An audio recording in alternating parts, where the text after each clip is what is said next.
आइए, स्वागत है एक बार फिर से उत्कर्ष क्लासेस ऑफ सोशोलॉजी के पीजीटी सोशोलॉजी स्पेशल क्लासेस में। आज हम देखेंगे अन्य पिछड़ा वर्ग पर आधारित कुछ महत्वपूर्ण बहुविकल्पी प्रश्न। यह बहुविकल्पी प्रश्न न केवल पीजीटी के लिए है बल्कि BA, MA, NET, JRF, JIC, GDC, UPHESC एवं अन्य प्रतियोगी परीक्षाओं के लिए भी महत्वपूर्ण साबित हो सकते हैं। वीडियो अगर पसंद आए तो वीडियो को लाइक करिएगा, शेयर करिएगा और चैनल को आप लोग सब्सक्राइब नहीं कर रहे हैं तो कृपया चैनल को आप लोग सब्सक्राइब कर लें ताकि आने वाले वीडियोज़ के नोटिफिकेशन आप लोगों को मिलते रहे। तो आइए शुरुआत करते हैं Utkarsh classes of sociology by Umesh sir. तो आज का हमारा पहला जो प्रश्न है वो है, भारतीय संविधान में पिछड़ा वर्ग का निम्नलिखित में से क्या आधार है। ये कहा जा रहा है कि भारतीय संविधान में पिछड़ा वर्ग के लिए कौन से आधार व्यक्त किए गए हैं। ए, निर्धनता, बी, सामाजिक और शैक्षणिक पिछड़ापन, सी, भूमिजोत क्षेत्र और डी, परंपरागत व्यवसाय। तो भारतीय संविधान में जो पिछड़ा वर्ग का आधार है वो है सामाजिक तथा शैक्षणिक पिछड़ापन। तो बी ऑप्शन आपका यहाँ पे सही हो जाएगा। अगला, वीपी मंडल आयोग ने पिछड़ा वर्ग का निम्नलिखित में से क्या आधार बताया है। ये कहा जा रहा है कि वीपी मंडल आयोग ने जो है पिछड़ा वर्ग का निम्नलिखित में से क्या आधार बताया है। ए, सामाजिक आधार, बी, शैक्षणिक आधार, सी, आर्थिक आधार और डी, उपरोक्त सभी। तो यहाँ जो है तीनों आधार बताए गए हैं, सामाजिक आधार भी है, शैक्षणिक आधार भी है और आर्थिक आधार भी है। इस वजह से इस प्रश्न का उत्तर हो जाएगा डी सही। तो डी पे आप टिक लगा लीजिएगा। अगला देखें, भारत के संविधान में निम्नलिखित में से किस अनुच्छेद के अंतर्गत पिछड़ा वर्ग पद का प्रयोग किया गया है। ये कहा जा रहा है कि भारत के संविधान में निम्नलिखित में से किस अनुच्छेद के अंतर्गत पिछड़ा वर्ग पद का प्रयोग किया गया है। ए, 23(4), बी, 17(4), सी, 19(4) और डी, 16(4). तो यहाँ देखें ये किया गया है डी, 16(4) के अंतर्गत पिछड़ा वर्ग पद का प्रयोग जो है वो किया गया, महत्वपूर्ण है, ध्यान रखिएगा। तो डी पे आप टिक लगा लेंगे। अगला, अब तक कुल कितने पिछड़े वर्ग आयोग का गठन किया जा चुका है।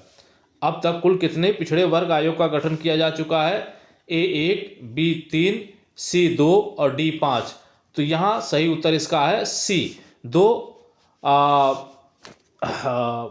पिछड़ा वर्ग आयोग का गठन जो अब तक किया जा चुका है।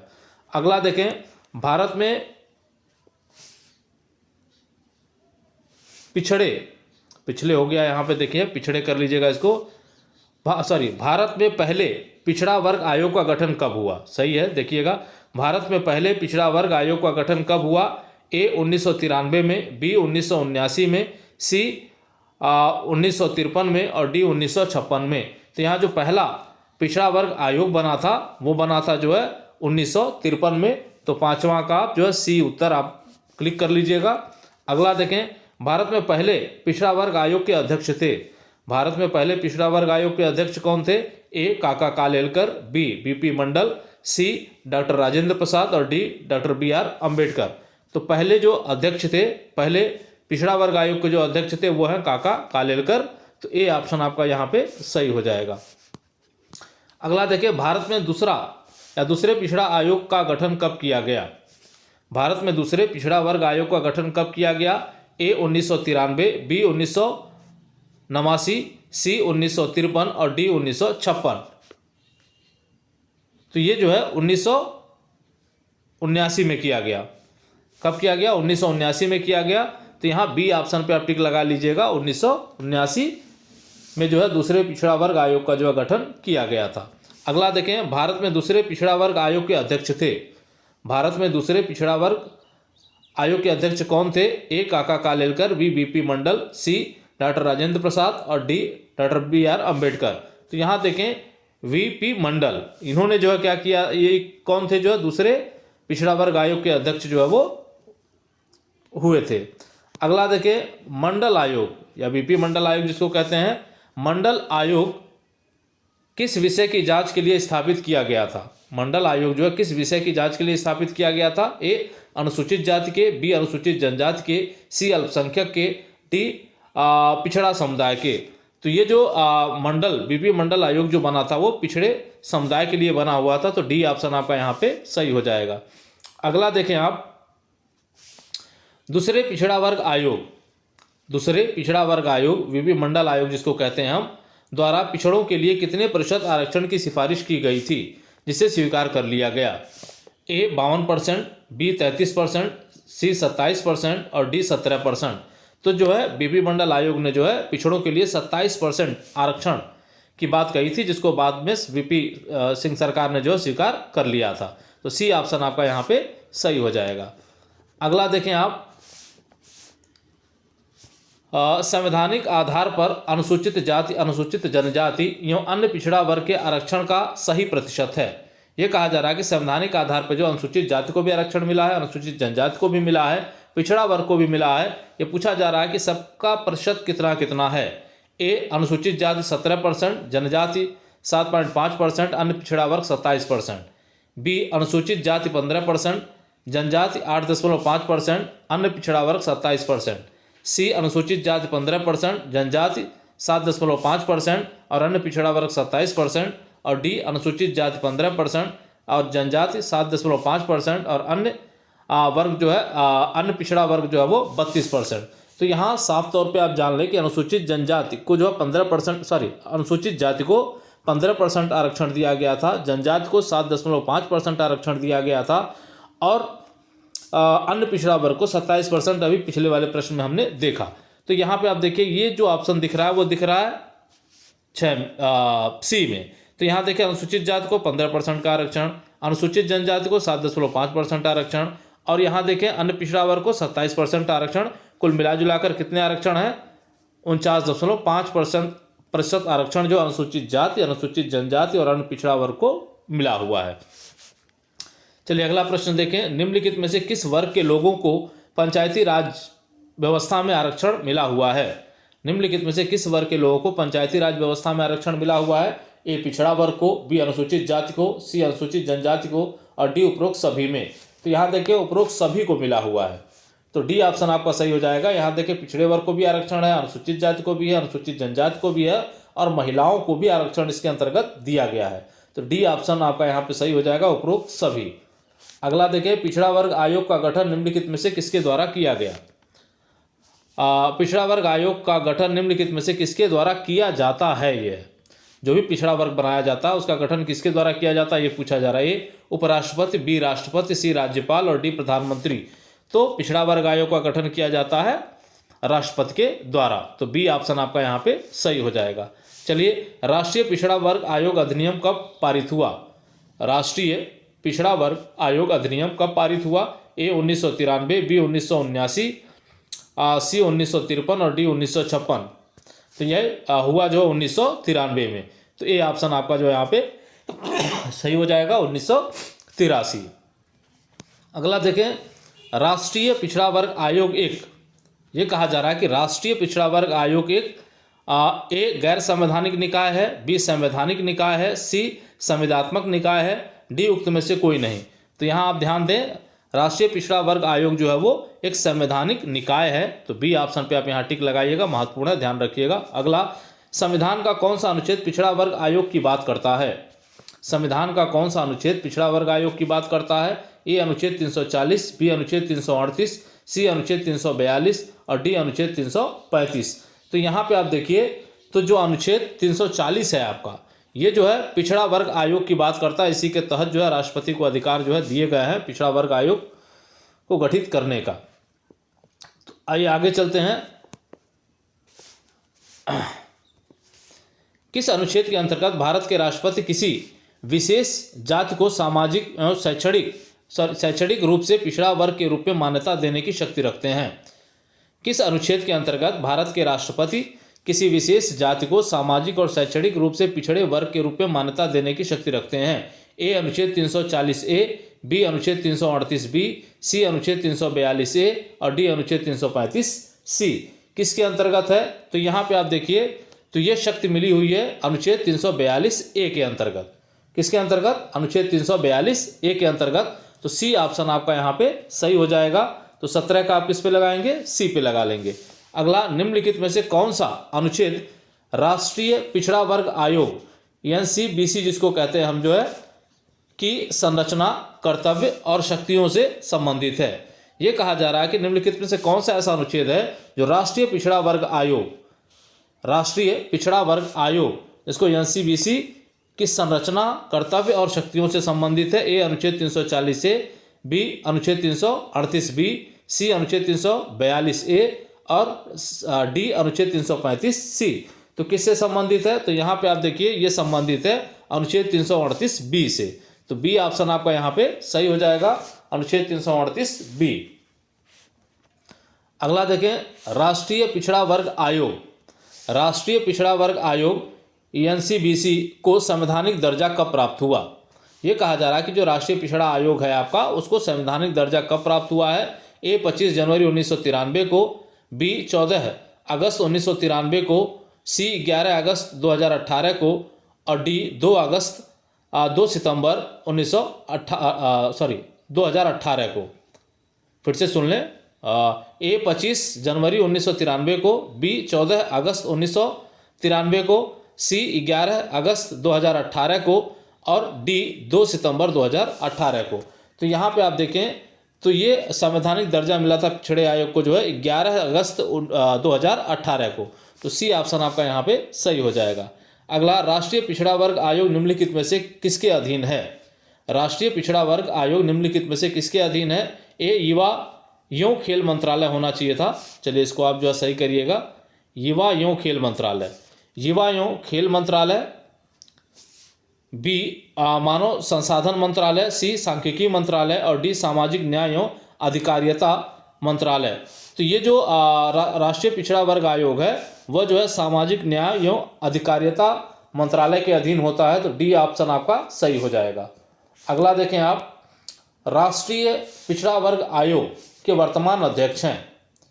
ये कहा जा रहा है कि राष्ट्रीय पिछड़ा वर्ग आयोग के वर्तमान अध्यक्ष कौन है? तो ए श्री हंसराज गंगाराम अहिर, बी श्री राजेश वर्मा, सी वीपी मंडल और डी काका कालेलकर। तो यहाँ पे आप देखिए तो जो राष्ट्रीय पिछड़ा वर्ग के जो वर्तमान अध्यक्ष हैं वो हैं श्री हंसराज गंगाराम अहिर। तो ए ऑप्शन आपका यहाँ पे सही हो जाएगा। अगला देखें, राष्ट्रीय पिछड़ा वर्ग आयोग के अध्यक्ष को निम्नलिखित में से किसका दर्जा मिला हुआ है? राष्ट्रीय पिछड़ा वर्ग आयोग के अध्यक्ष को निम्नलिखित में से किसका दर्जा मिला हुआ है? ए केंद्रीय राज्य मंत्री का, बी भारत सरकार सचिव का, सी केंद्रीय कैबिनेट मंत्री का और डी उक्त में से किसी का नहीं। तो ये दर्जा मिला हुआ इनको केंद्रीय कैबिनेट मंत्री का दर्जा दिया जाता है किसको? पिछड़ा वर्ग आयोग के अध्यक्ष को। तो सी ऑप्शन आपका यहाँ पे सही हो जाएगा। अगला, किस संवैधानिक संशोधन के तहत राष्ट्रीय पिछड़ा वर्ग आयोग को संवैधानिक दर्जा दिया गया? ये कहा जा रहा है कि कौन सा संवैधानिक संशोधन था जिसके अंतर्गत जो है पिछड़ा वर्ग आयोग को जो संवैधानिक दर्जा दिया गया? ए 106वां संशोधन, बी 102वां संशोधन, सी 103वां संशोधन और डी 104वां संशोधन। तो ये था 102वां संशोधन जिसमें जो पिछड़ा वर्ग को संवैधानिक दर्जा जो है वो दिलाया। तो बी ऑप्शन आपका सही हो जाएगा। अगला देखें, 102वां संविधान संशोधन अधिनियम का बिल क्रमांक निम्नलिखित में से क्या था? 102वां संविधान संशोधन के लिए जो बिल प्रस्तुत किया गया था उसका क्रमांक क्या था ये पूछा जा रहा है। ए 123वां, बी 121वां, सी 124वां और डी 127वां। तो ये था 123वां बिल था जो पास हुआ। तो ए ऑप्शन आपका यहाँ पे सही हो जाएगा, 123वां। अगला देखिए, राष्ट्रीय पिछड़ा वर्ग आयोग अपना वार्षिक प्रतिवेदन निम्नलिखित में से किसे सौंपता है? राष्ट्रीय पिछड़ा वर्ग आयोग अपना वार्षिक प्रतिवेदन निम्नलिखित में से किसे सौंपता है? ए गृह मंत्रालय को, बी राष्ट्रपति को, सी केंद्र सरकार को और डी उपराष्ट्रपति को। तो ये सौंपता है राष्ट्रपति को। तो बी ऑप्शन आपका यहाँ पे सही हो जाएगा। महत्वपूर्ण ध्यान रखिएगा। उत्तर प्रदेश पिछड़ा वर्ग आयोग का गठन निम्नलिखित में से कब हुआ? ये कहा जा रहा है कि उत्तर प्रदेश पिछड़ा वर्ग आयोग का गठन निम्नलिखित में से कब हुआ है? ए 1992, बी 1953, सी 1993 और डी 1995। तो कब हुआ है? तो यहाँ देखें तो उत्तर प्रदेश पिछड़ा आयोग का गठन हुआ है 1993 में। तो सी ऑप्शन आप ध्यान रखिएगा, सी ऑप्शन यहाँ पे सही होगा, 1993। अगला देखें, उत्तर प्रदेश पिछड़ा आयोग के वर्तमान अध्यक्ष हैं। उत्तर प्रदेश पिछड़ा आयोग के वर्तमान अध्यक्ष कौन है ये पूछा जा रहा है। ए श्री हंसराज गंगाराम अहिर, बी श्री राजेश वर्मा, सी वीपी मंडल और डी काका कालेलकर।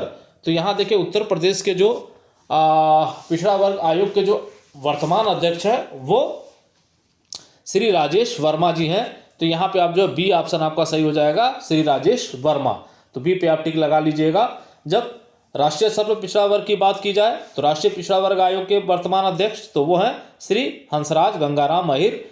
और यहाँ पे जब उत्तर प्रदेश की बात की जाएगी तो वो बी ऑप्शन आपका सही हो जाएगा।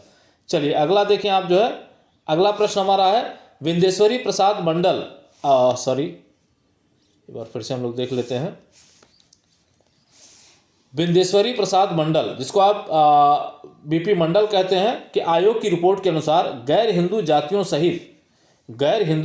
सहित पिछड़े वर्ग भारत की कुल जनसंख्या के कितने प्रतिशत हैं। ये कहा जा रहा है कि विंदेश्वरी प्रसाद मंडल द्वारा जो है एक रिपोर्ट में कहा गया कि जो गैर हिंदू जातियों सहित जो पिछड़े वर्ग भारत में निवास करते हैं वो कुल जनसंख्या के कितने प्रतिशत हैं। ए 27% है, बी 50% है, सी 51% है और डी 52% है। तो ये है 52%। मंडल आयोग की रिपोर्ट में जो 52% बताया गया था, जबकि काका कालेलकर की रिपोर्ट में जो है 70% के आसपास बताया गया। तो डी ऑप्शन यहाँ पे सही हो जाएगा। अगला देखें, अखिल भारतीय पिछड़ा वर्ग संघ, अखिल भारतीय पिछड़ा वर्ग संघ की स्थापना कब और कहाँ हुई। अखिल भारतीय पिछड़ा वर्ग संघ की स्थापना कब और कहाँ हुई।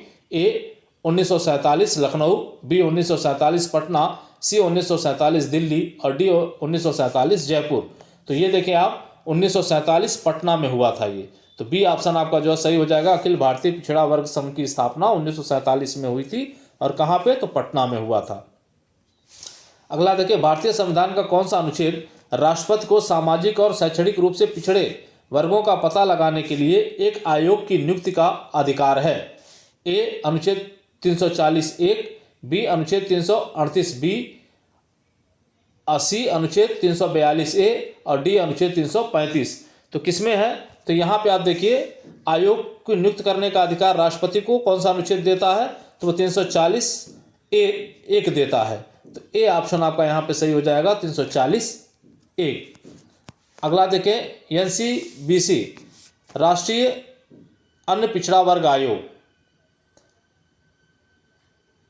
राष्ट्रीय पिछड़ा वर्ग आयोग की बात हम कर रहे हैं। राष्ट्रीय पिछड़ा वर्ग आयोग से जुड़े संवैधानिक प्रावधान भारतीय संविधान के किस अनुच्छेद में निहित हैं। ये कहा जा रहा है कि जो राष्ट्रीय पिछड़ा वर्ग आयोग है उससे संबंधित जो संवैधानिक प्रावधान है वह संविधान के किस अनुच्छेद में निहित हैं। ए अनुच्छेद 340 ए, बी अनुच्छेद 338 बी, सी अनुच्छेद 342 ए और डी अनुच्छेद 335 सी। किस में निहित हैं, तो यहाँ पे आप देखिए तो ये निहित है अनुच्छेद 338 बी के अंतर्गत। तो बी ऑप्शन आपका यहाँ पे सही हो जाएगा। अगला देखिए, विंदेश्वरी प्रसाद मंडल आयोग की रिपोर्ट किस जनगणना पर आधारित है।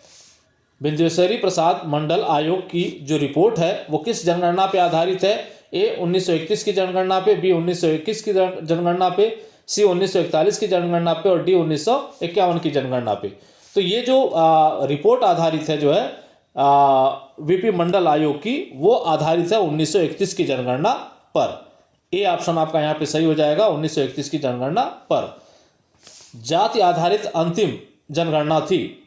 अब यहाँ पे देखिए कहा जा रहा है कि जाति आधारित अंतिम जनगणना थी। अभी जाति के आधार पर जनगणना की मांग की जा रही है, लेकिन जो जाति के आधार पर अंतिम जनगणना हुई थी वो कौन सी थी। ए 1961, बी 1971, सी 1931 और डी 1911। तो ये जो है जाति के आधार पर जनगणना हुई थी 1931 में।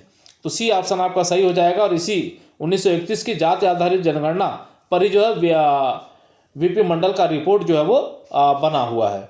चलिए अगला देखें आप, बीपी मंडल कमीशन की रिपोर्ट को सामाजिक न्याय के नाम पर कब लागू कर दिया गया।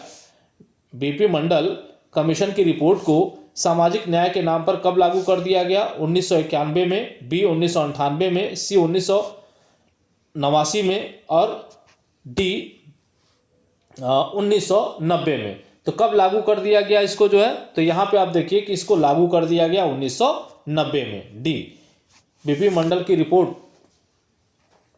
के आधार पर जो है कब लागू कर दिया गया, तो 1990 में लागू कर दिया गया उनकी सिफारिशों को। अगला देखिए, लोकसभा में सुरक्षित निर्वाचन क्षेत्र निम्नलिखित में से किससे संबंधित नहीं है। लोकसभा में सुरक्षित निर्वाचन क्षेत्र निम्नलिखित में से किससे संबंधित नहीं है। ए अनुसूचित जाति से, बी अनुसूचित जनजाति से, सी पिछड़ा वर्ग से और डी अल्पसंख्यक वर्ग से। तो ये संबंधित नहीं है पिछड़ा वर्ग से, तो सी ऑप्शन आपका यहाँ पे सही हो जाएगा। अगला देखें आप, राष्ट्रीय पिछड़ा वर्ग वित्त और विकास निगम की स्थापना कब हुई? राष्ट्रीय पिछड़ा वर्ग वित्त और विकास निगम की स्थापना कब की गई? ए 1992 में, बी 1993 में, सी ए 1992 में, बी 1953 में, सी 1993 में और डी 1995 में। तो ये कब किया गया था? तो यहाँ पे आप देखें तो इसकी स्थापना जो की गई थी राष्ट्रीय पिछड़ा वर्ग वित्त और विकास निगम की, वो 1992 में की गई थी। तो ये ऑप्शन आपका यहाँ पे सही हो जाएगा। 36 का ए पे आप टिक लगाइएगा, 1992। अगला देखें, संविधान में निम्नलिखित में से किन वर्गों के लिए विशेष प्रावधान किया गया है? संविधान में निम्नलिखित में से किन वर्गों के लिए विशेष प्रावधान किया गया है? ए अल्पसंख्यक वर्ग, बी अन्य पिछड़ा वर्ग, सी अनुसूचित जातियों जनजाति और डी उपरोक्त सभी। तो भारतीय संविधान में अल्पसंख्यक वर्ग के लिए, अन्य पिछड़ा वर्ग के लिए, अनुसूचित जातियों जनजाति के लिए, सभी के लिए जो विशेष प्रावधान किए गए हैं, इस वजह से डी ऑप्शन आपका यहाँ पे सही हो जाएगा। अगला देखें, पिछड़ा वर्ग या जाति शब्द का प्रयोग सर्वप्रथम कब प्रकाश में आया? पिछड़ा वर्ग या पिछड़ी जाति शब्द का प्रयोग सर्वप्रथम कब प्रकाश में आया? ए 1917-18 में, बी 1916-17 में, सी 1920-21 में और डी 1908-10 में। तो ये प्रकाश में आया था 1917-18 में। तो ए ऑप्शन आपका सही हो जाएगा। पूछा गया प्रश्न है परीक्षाओं में, इसको ध्यान रखिएगा। तो क्या सही हो जाएगा? 38 का ए सही हो जाएगा। अगला, निम्नलिखित में से रोहिणी आयोग किससे संबंधित है? किससे करिएगा ये? रोहिणी आयोग किससे संबंधित है? ए अनुसूचित जाति के उपवर्गीकरण से, बी जनजाति के उपवर्गीकरण से, सी अन्य पिछड़ा वर्ग के उपवर्गीकरण से और डी अल्पसंख्यक वर्ग के उपवर्गीकरण से। तो जो ये रोहिणी आयोग है वो संबंधित है अन्य पिछड़ा वर्ग के उपवर्गीकरण से। तो सी ऑप्शन आपका यहाँ पे सही हो जाएगा। तो सी पे आप टिक लगा लीजिएगा। अगला, वर्ष 2017 में ओबीसी या पिछड़ा वर्ग अन्य पिछड़ा वर्ग के बीच आरक्षण लाभ को अधिक न्यायसंगत वितरण को सुनिश्चित करने के लिए किस आयोग का गठन किया गया? ये कहा जा रहा है कि वर्ष 2017 में ओबीसी के बीच या अन्य पिछड़ा वर्ग के बीच आरक्षण लाभ को और अधिक न्यायसंगत वितरण को सुनिश्चित करने के लिए किस आयोग का गठन किया गया था? ए मंडल आयोग का, बी रोहिणी आयोग का, सी राष्ट्रीय पिछड़ा वर्ग आयोग का और डी अल्पसंख्यक वर्ग आयोग का। तो यह गठन किया गया है रोहिणी आयोग का। इसका रोहिणी आयोग का महत्वपूर्ण ध्यान रखिएगा, बी पे आप टिक लगा लेंगे। अगला देखें, निम्नलिखित में से रोहिणी आयोग का गठन कब किया गया? निम्नलिखित में से रोहिणी आयोग का गठन कब किया गया? ए 2 अक्टूबर 1917 को, बी 2 अक्टूबर 2017 को, बी 22 अक्टूबर 2017 को, सी 2 नवंबर 2017 को और डी 12 अक्टूबर 2017 को। तो ये किया गया 2 अक्टूबर 2017 को। तो ए ऑप्शन आपका यहाँ पे सही हो जाएगा। तो आप 41 का ये पे टिक लगाइएगा। अगला देखें, क्रीमीलेयर संकल्पना से तात्पर्य है। क्रीमीलेयर संकल्पना से क्या तात्पर्य है? ए सामाजिक स्तर के आधार पर वर्गीकरण, बी राजनीतिक स्तर के आधार पर वर्गीकरण, सी आर्थिक स्तर के आधार पर वर्गीकरण और डी सांस्कृतिक स्तर के आधार पर वर्गीकरण। तो ये संबंधित है क्रीमीलेयर जो आर्थिक स्तर के आधार पर वर्गीकरण से। ऐसे पिछड़ा वर्ग जो आर्थिक आधार पर बहुत मजबूत हो चले हैं उनको जो है ओबीसी आरक्षण से बाहर करना जो है क्रीमीलेयर का सीधा संबंध है। अगला देखिए, निम्नलिखित में से किन वर्गों को पंचायती राज व्यवस्था में आरक्षण प्राप्त है? यह कहा जा रहा है कि निम्नलिखित में से किन वर्गों को पंचायती राज व्यवस्था में आरक्षण प्राप्त है? ए अन्य पिछड़ा वर्ग को, बी अनुसूचित जाति को, सी अनुसूचित जनजाति को और डी उपरोक्त सभी को। संभवतः ये प्रश्न 2 बार आ गया है, कोई बात नहीं, दोहरा गया ये, तो ये हो गया उपरोक्त सभी। तो डी ऑप्शन आपका यहाँ पे सही हो जाएगा। अगला देखें, मंडल आयोग का संबंध निम्नलिखित में से किससे है? ये कहा जा रहा है कि मंडल आयोग का संबंध निम्नलिखित में से किससे है? ए अनुसूचित जाति से, बी अनुसूचित पिछड़ी जाति से, सी जनजाति से और डी उपरोक्त सभी से। तो मंडल आयोग का जो संबंध है वो संबंध किससे है? पिछड़ी जाति से है। तो बी ऑप्शन आप यहाँ पे टिक लगाइएगा। अगला देखिए 45वां और हमारा अंतिम प्रश्न है। तो यहाँ देखें आप, किसने कृषक वर्ग को ही पिछड़ा वर्ग का पर्यायवाची माना है? किसने कृषक वर्ग को ही पिछड़ा वर्ग का पर्यायवाची माना है? ए अंद्रे बेतई, बी मजुमदार, सी श्रीनिवास और डी हट्टर। तो यहाँ पे आप देखिए ये बात कही गई है किसके द्वारा माना गया है? तो ये आंद्रे बेतई के द्वारा माना गया है। तो ए ऑप्शन आप टिक यहाँ पे लगा लीजिएगा। ये कृषक वर्ग को ही पिछड़ा वर्ग के रूप में मानते हैं। कौन मानता है? तो आंद्रे बेतई मानते हैं। और यहाँ पे आप देखिए आपको उत्तर उपलब्ध करवाए गए हैं। किसी भी कंफ्यूजन की स्थिति में यहाँ से आप उत्तर का मिलान कर सकते हैं। तो ये रहा आज का वीडियो। उम्मीद करते हैं वीडियो आपके लिए उपयोगी होगा। वीडियो अगर पसंद आए तो वीडियो को लाइक करिएगा, शेयर करिएगा और चैनल को सब्सक्राइब ज़रूर कर लीजिएगा। जय हिंद, जय भारत।